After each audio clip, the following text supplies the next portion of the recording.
오늘 함께 나눌 말씀의 제목은 예배를 꿈꾸는 제자라는 제목을 가지고 함께 하나님 말씀 나누겠습니다. 이스라엘 땅 가운데 첫 번째 왕이 있는데 그 왕의 이름이 뭐냐면 사울이에요. 사울. 이 첫 번째 왕이 이스라엘을 다스리고 있었는데, 그런데 문제가 생겼습니다. 그 문제가 뭐냐면 사울에게서 하나님의 영이 떠나기 시작합니다. 사울에게서 하나님의 영이 떠나요. 오늘 사무엘상 16장 14절에 보면 이렇게 말합니다. 여호와의 영이 사울에게서 떠나고 여호와께서 부르시는 악령이 그를 번뇌하게 한지라. 사울은 성령을 놓치고 악령을 사로잡혔습니다. 그러자 이스라엘이 혼란에 빠졌습니다. 그래요. 이스라엘의 첫 번째 왕 사울이 하나님을 잘 섬기고 있다가 그 마음 가운데 하나님이 떠나요. 자기가 하고 싶은 대로 삶을 살아갑니다. 그랬더니 하나님이 부르시는 악령이 그의 마음을 지배하게 됩니다. 이 이야기를 하나님께서 사무엘에게 해주셔요. 그리고 사무엘에게 사울이 아니라 다음 왕으로 다윗에게 기름 부어 세워라 라고 명령하셔요. 사무엘이 다윗에게 안수하여 기름을 붓고 다음 이스라엘의 2대 왕으로 세워냅니다. 아직까지도 사울이 이스라엘의 왕으로 있을 때 그 일들이 벌어지게 돼요. 사울 왕이 화가 났을까요? 안 났을까요? 화가 머리끝까지 났습니다. 그래서 사울은 다윗을 죽이려고 작정을 합니다. 사무엘이요, 다윗에게 기름 붓고 왕으로 2대 왕으로 기도한 다음에 사무엘이 모든 것을 다 내려놓습니다. 선지자의 일도 내려놓고 사울 왕과의 관계도 이렇게 정리하고 그가 그의 고향으로 갑니다. 그 고향이 어디냐면 라마라는 곳이에요. 라마. 거기에서 뭐 하냐면 라마에 가서 신학교를 세웁니다. 신학교. 그러니까 선지자를 키우고 제사장을 키우고 목회자를 키우는 그런 신학교를 세워냅니다. 그 신학교 이름이 뭐냐면 나옅이라는 신학교예요. 나옅. 두 개를 묶어가지고 라마 나옅이라고 이렇게 이름을 부릅니다. 신학교 굉장히 중요합니다. 왜냐하면 하나님의 사람을 키우는 곳이기 때문에 그래요.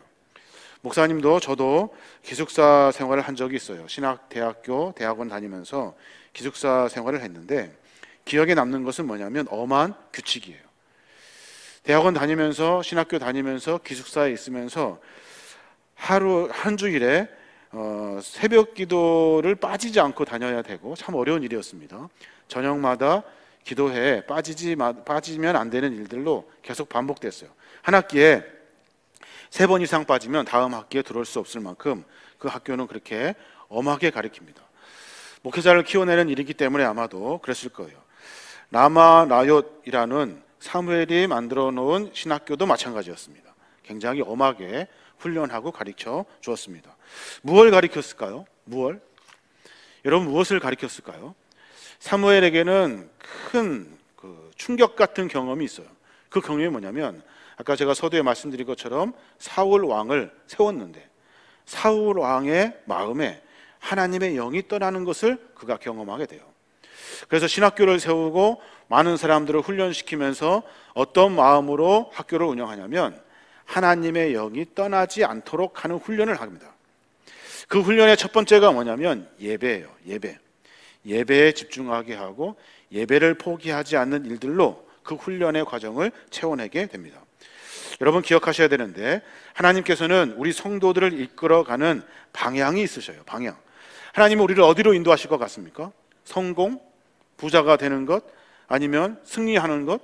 이런 것들로 하나님이 우리를 방향으로 인도하시는 것이 아니에요. 하나님은 우리를 어디로 인도하냐면 예배가 없는 곳에서 예배가 있는 곳으로 인도해 주셔요. 하나님께서는 하나님이 있는 곳에 없는 곳에서 하나님이 있는 곳으로 우리를 인도해 주셔요. 하나님은 우리를 언제나 하나님을 만나는 곳으로 인도해 주셔요. 우리가 함께 예배하고 있는데 이 예배도 마찬가지입니다. 예배에는 방향이 있어요. 예배를 통해서 기도하고 찬양하고 말씀 듣고 하나님 앞에 예물을 드리고 하는 궁극적인 목적이 있어요. 그 목적이 뭐냐면 우리가 하나님께로 나아가기 위해서 예배하는 겁니다.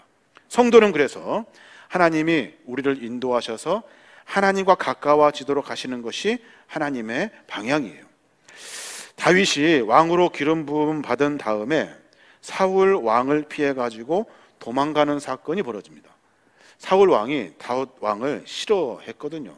왜냐하면 사람들도 다윗을 더 좋아하니까 사울 왕이 얼마나 기분이 나빴겠습니까? 거기에다가 사무엘이 자기를 왕으로 세워놓고서 또다시 다른 왕을 세워낸 거예요.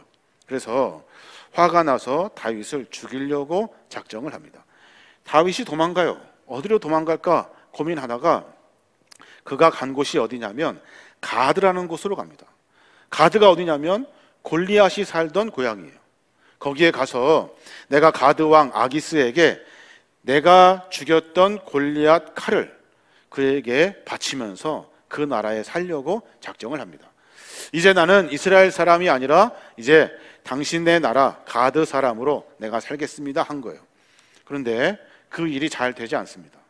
사람들이 다윗을 알아보고 다윗을 향하여 저 사람이 이스라엘 사람이라고, 거기다가 골리앗을 죽인 사람이라고 다들 소리치기 시작합니다.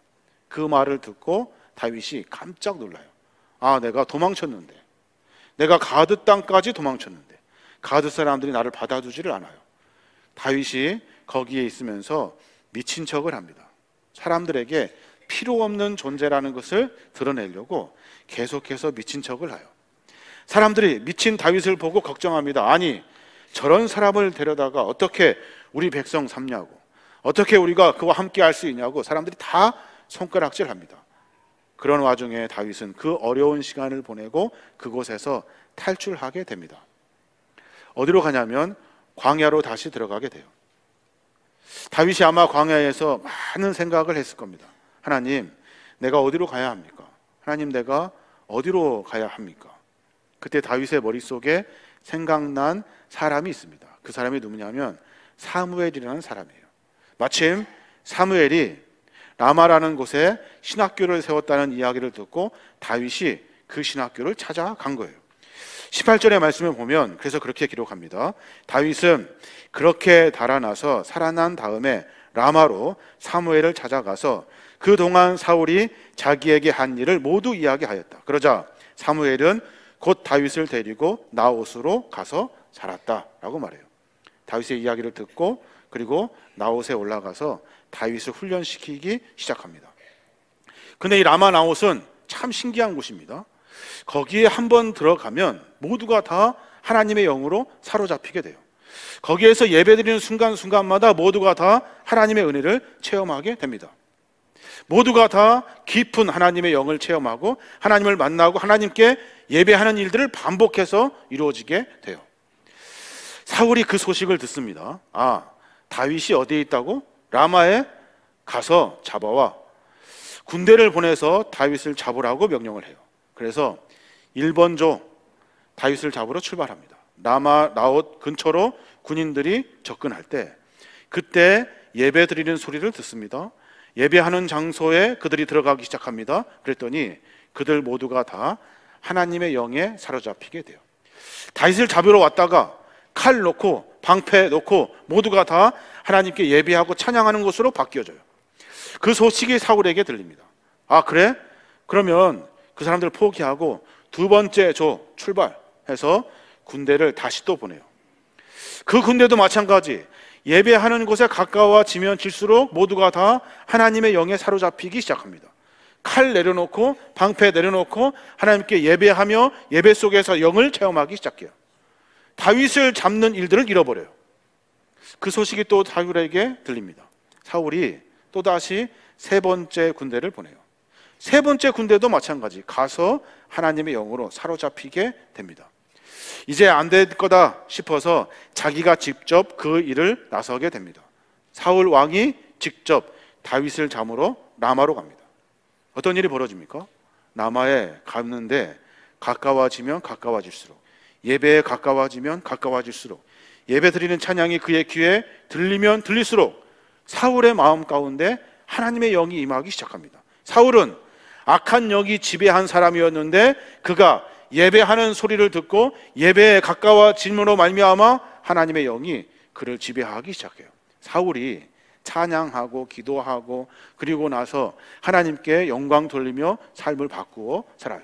그 순간 사울이 예언하기 시작합니다. 그리고 옷이 벗겨진 줄도 모르게 옷을 벗으며 춤추며 하나님께 영광을 돌려요. 거기에 보면 그 이야기를 사무엘상 19장 23절부터 자세하게 기록해 놓고 있어요. 한번 보면 사울이 거기에서 라마의 나옷으로 가는데 그에게도 하나님의 영이 내려서 그는 라마의 나옷에 이를 때까지 계속하여 춤추고 소리치며 열광 상태에서 예언을 하며 걸어갔다.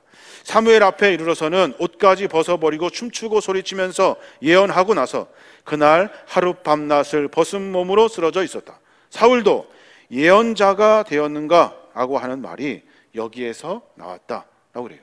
사울이 예배 드리는 그 순간에, 예배의 자리에 가까워지는 순간에 하나님의 영이 임하게 된 거예요. 그가 옷이 벗어지는지도 모르고 밤낮 하나님을 찬양했다는 거예요. 사랑하는 여러분, 저는 여기 모인 우리 모든 성도들이 이런 예배를 꿈꾸었으면 좋겠어요. 내가 예배 드릴 때 내 영이 바뀝니다. 내가 예배에 가까워질 때 하나님이 내 안에 계십니다. 내가 예배 드리려고 몸부림칠 때 하나님은 내 안에서 역사해 주시는 거예요. 내가 전에 칼 들고 방패 들고 사람 죽이러 다니는 군인이었다 할지라도 예배의 자리에 가까워지면 가까워질수록 우리의 삶이 바뀌어지게 되는 거예요. 그래서 예배는 우리가 포기할 수 없는 일들이 되어져야 하는 겁니다. 우리 교회에 많은 분들이 계셔요. 교회에 다니는 아내 잡으러 왔다가 집사 되신 분도 계셔요. 내가 교회만 태다 줄게, 교회만 앞에 태다 주고 가신 분이 한 번 탁 예배 드렸는데 그분이 등록하시고 예배 가운데 은혜 받고 신앙생활 하신 분도 많아요. 우리 교회 원로 장로님 한 분은 교회 태어나서 교회 간 적도 없고 교회에 관심도 없었는데 아파하고 있을 때 목사님이 기도해 줬다는 이야기를 듣고 감사하다고 인사는 해야 될 것 같아서 내가 딱 한 번만 교회 가서 인사만 하고 오겠다 해서 목사님께 인사하려고 예배에 들어왔다가 거기에서 하나님 만나고 그리고 은혜 받고 그리고 신앙생활 하면서 그 뒤로 쭉 계속해서 교회 다니면서 장로가 되시고 사역하면서 원로 장로가 되셨어요.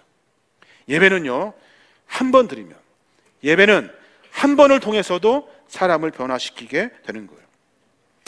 역사책을 쭉 되돌아보면 평양 대부흥 운동이 있어요.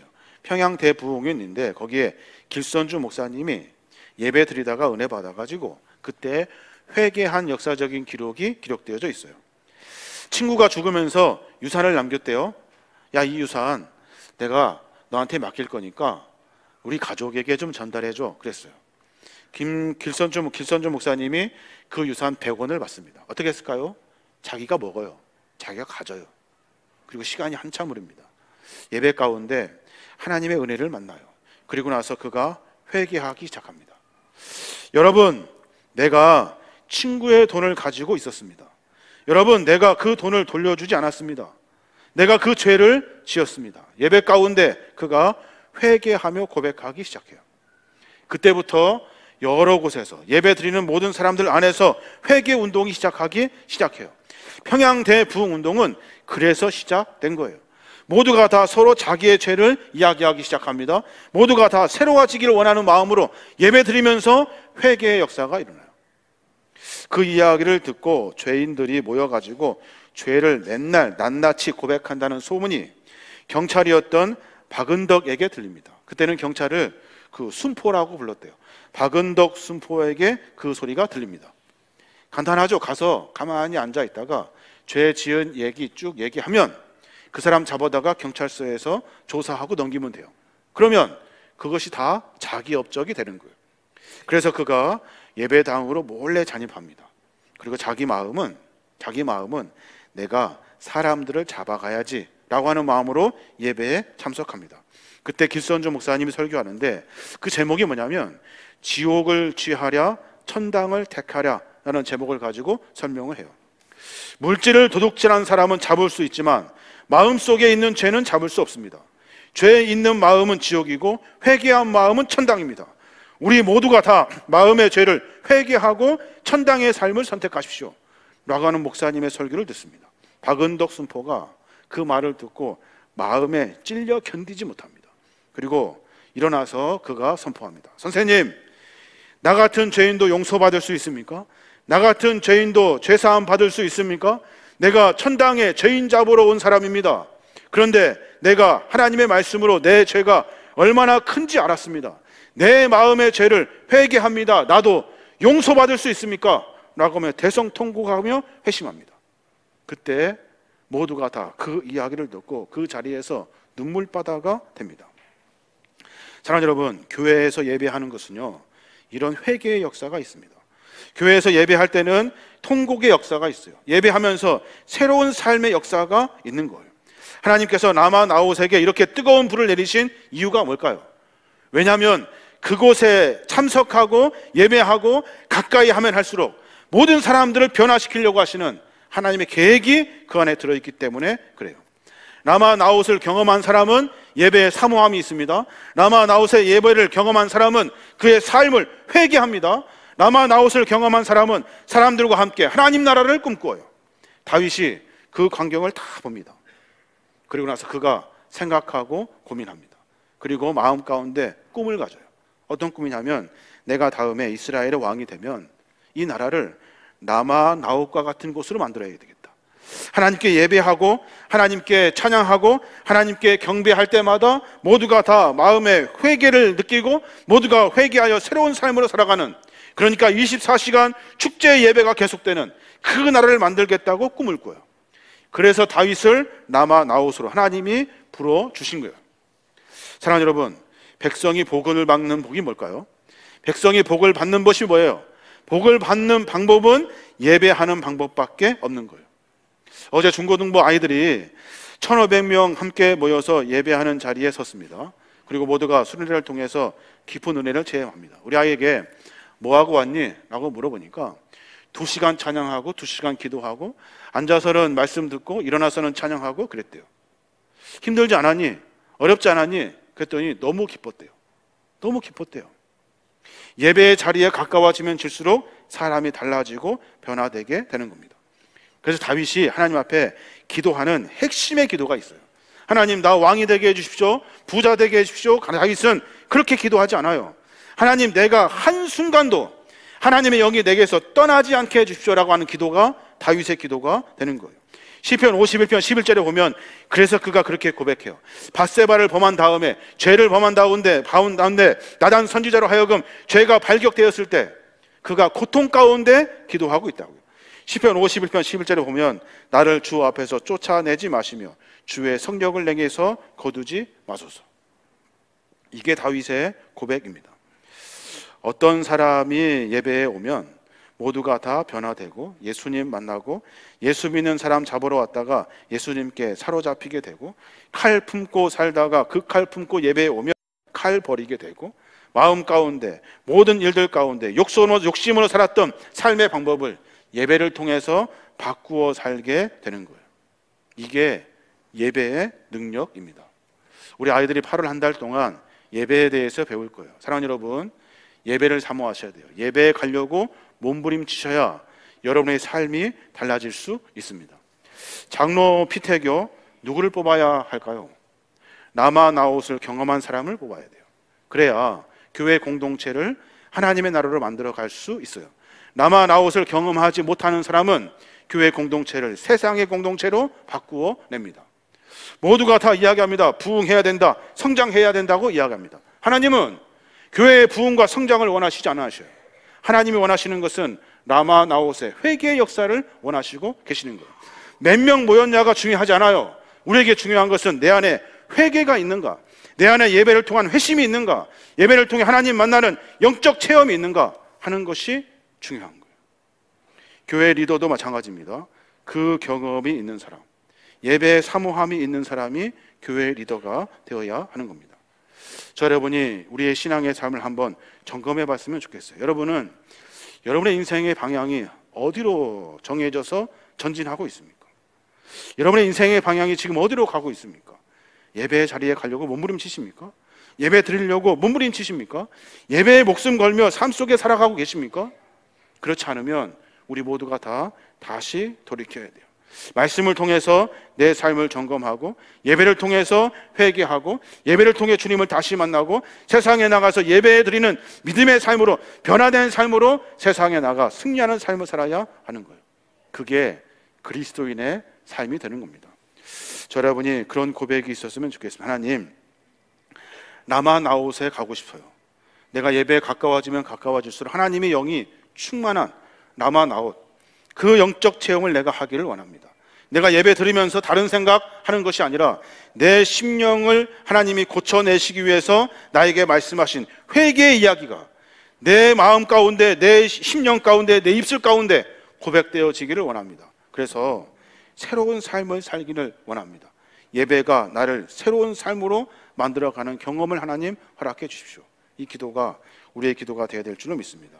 여러분, 하루하루 살아내면서 분주하고 바쁜 일상이 여러분의 인생의 방향을 끌고 가게 해서는 안 됩니다. 분주하고 바쁘지만 그보다 더 중요한 것은 예배를 사모하는 방향으로 우리의 인생을 바꾸어 내시기 바랍니다. 그런 은혜가 저와 여러분에게 함께 하시길 주님의 이름으로 축원합니다.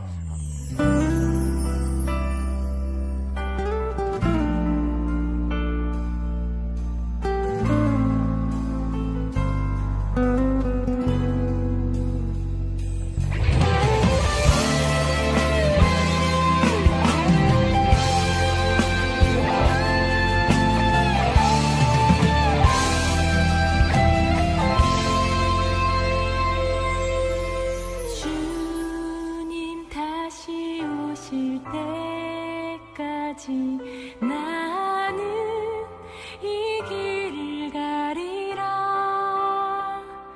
좁은 문, 좁은 길, 나의 십자가 지고